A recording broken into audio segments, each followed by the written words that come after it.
In this video we're just going to talk about how to use the touch shutter on the Panasonic GH6.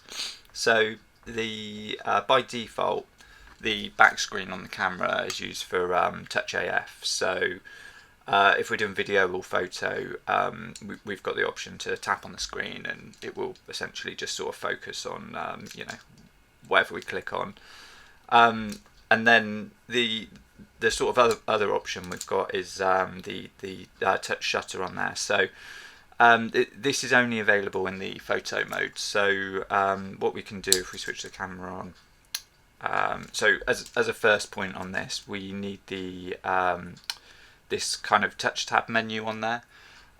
This isn't switched on by default, so I'll link to a video above on how to use touch tab and how to enable it. So you'll need this on to be able to use touch shutter. Essentially what it does, if we're in, so I'm just in shutter priority, so any of the photo modes you can be in, once your touch tab's enabled, you can slide it out and then you can see here we've got touch AF as an option.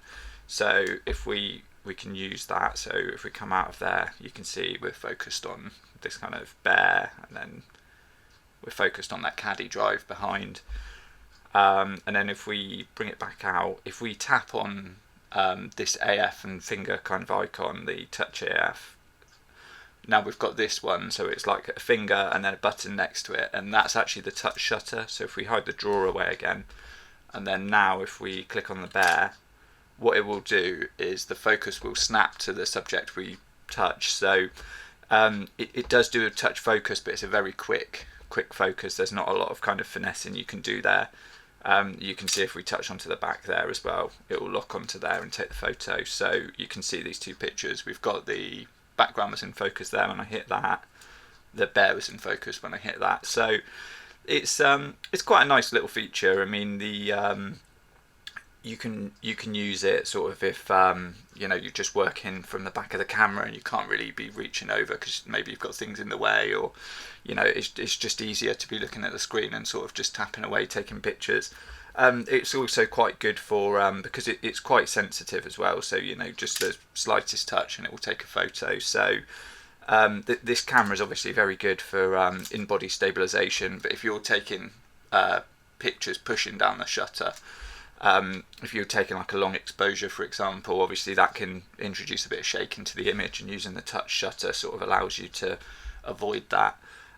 You can obviously use things like the countdown timer as well, which I've done. There's a video about that.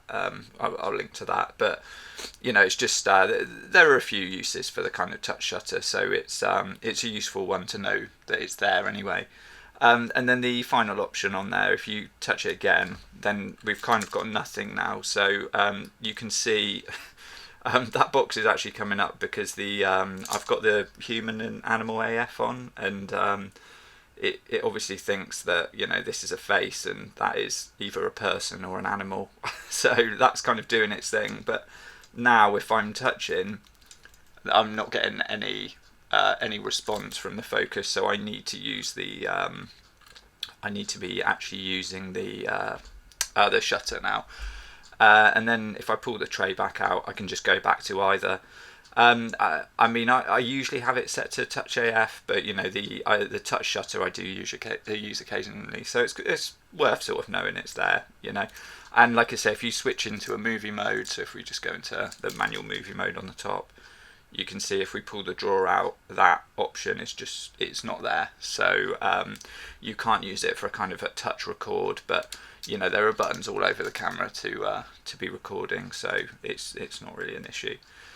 But yeah, hopefully that's helped. If it has, give the video a like. If you want to see more GH6 content, then please subscribe to the channel.